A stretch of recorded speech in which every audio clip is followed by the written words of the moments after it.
اعوذ باللہ من الشیطان الرجیم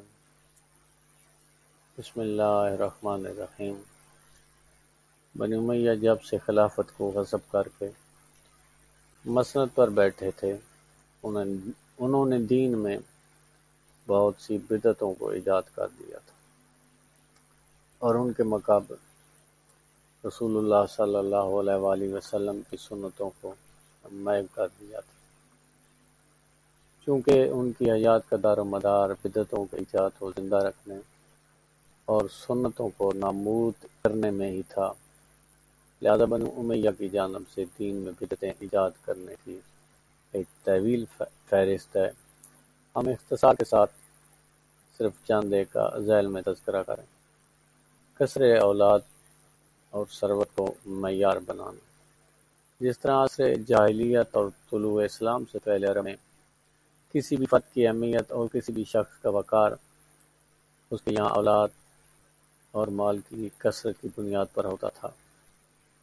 ویسے ہی بنی امیہ نے جاہلیت کے رسم و رواج کو دوبارہ زندہ کر دیا تھا، جبکہ قرآن مجید نے جاہلیت کے اس معیار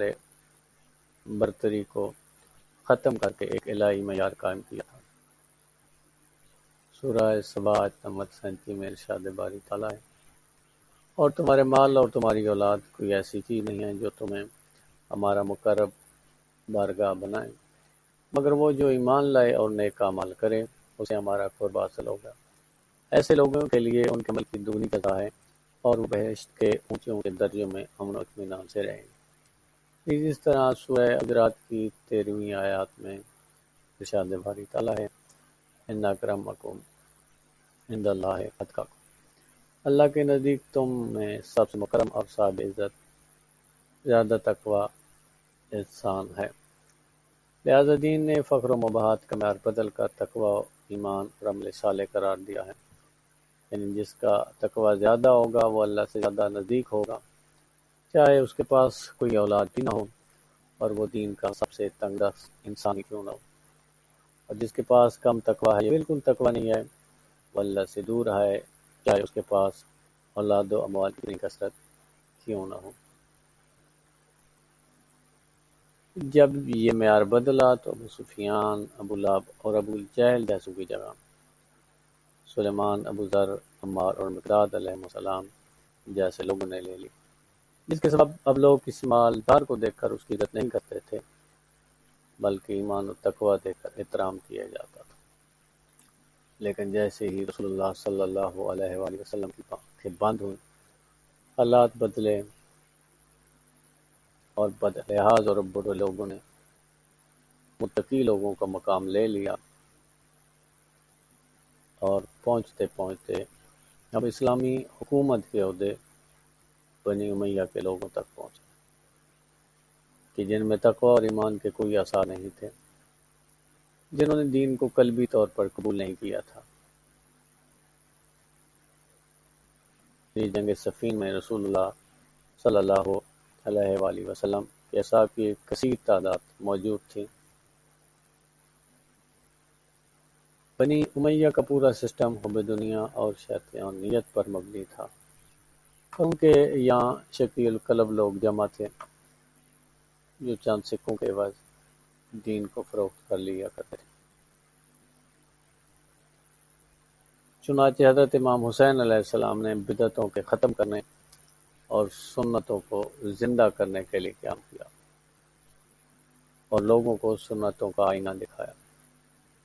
جس طرح دور جاہلیت میں قومی تعصب کا بلبلہ تھا، اسی طرح حضرت امام حسین علیہ السلام کے زمانے میں بھی قومی عناد و تعصب اپنے عروج پر پہنچ چکا تھا۔ جس طرح دور جاہلیت میں عرب و عجم اور گورے کالے کا فرق اور خاندانوں، قبیلوں، ریس، رنگ و نسل کا امتیاز تھا، اور حد تو یہ تھی ایک قبیلہ اپنے زندوں پر فخر و مباحات کرتے ہوئے جب تھک جاتا تو پھر قبرستان کا رخ کرتا اور مردوں کو گننا شروع کر دیتا تھا اور ان سب کو جوڑ کر اپنی تعداد کو اضافہ کے ساتھ بتلاتا۔ لیکن اسلام نے ان مصنوعی اور جعلی معیارات کو ختم کر کے اس کی جگہ یہ معیار دیا۔ سورہ اسراء آیت نمبر 70۔ ارشاد باری تعالیٰ: بے شک ہم نے اولاد آدم کو بڑی عزت و بزرگی دی ہے، اور ہم نے انہیں خشکی اور تری میں سواریاں دی، پاک و پاکیزہ چیزوں سے روزی دی، اور انہیں اپنی مخلوقات پر جو بہت ہیں فضیلت دی۔ اسلام کے آنے سے قبیلہ کی جگہ فرد نے لے لی، اور آپ کی صف میں عرب، عجم، گورے کالے کے درمیان کوئی فرق نہیں رہا۔ لیکن سرکار صلی اللہ علیہ وآلہ وسلم کے بعد یہ سنت حسنہ ختم ہو گئی۔ وہی جاہلی اقدار زندہ ہونے لگے جو قبل طلوع اسلام معاشرے میں موجود تھے۔ لہذا حضرت امام حسین علیہ السلام نے اس قومی تعصب کو ختم کیا اور اسلام کے اس سنت حسنہ کا احیاء کیا جو آپ علیہ السلام کے نانا کے زمانے میں تھی، اور آپ علیہ السلام نے اس وجہ سے قیام کیا تاکہ امت میں اتحاد و اتفاق باقی رہے۔ اسی وجہ سے آپ علیہ السلام اپنے ساتھ کربلا میں جہاں عرب کے بہت سے اشراف کو لائے، وہیں کچھ غلام بھی تھے جنہوں نے دین کی راہ میں قربانی دی۔ لہذا حضرت امام حسین علیہ السلام نے واضح کر دیا کہ اللہ قدیم ہم سے یہی تقاضا کرتا ہے کہ ہم سب مسلمان آپس میں مل کر رہیں۔ اگر حضرت امام حسین علیہ السلام نے ایسی بدعتوں کے خلاف قیام کیا اور لوگوں کو رسول اللہ صلی اللہ علیہ وآلہ وسلم کی ان سنتوں سے آشنا کیا جو اسلامی معاشرہ میں مردہ ہو چکی تھیں، آج کربلا ہم سے پکار کر کہہ رہی ہے کہ ہم اپنی عزاداری، ماتمداری کے ساتھ ساتھ معاشرے سے بدعتوں کا دور کرنے کی کوشش کریں، اور ہرگز کسی موقع پرست یا وقت کو یہ فرصت اور موقع فراہم نہ کریں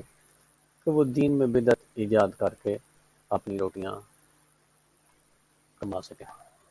اور اگر ہم کسی بدعت گزار کے سامنے خاموش ہوئے یا ہم نے سکوت اختیار کیا تو وہ دین کے نام پر ایسی شرم آور بدعتیں ایجاد کر دے گا جن کا خمیازہ ہماری آئندہ نسل کو بھگتنا پڑے گا۔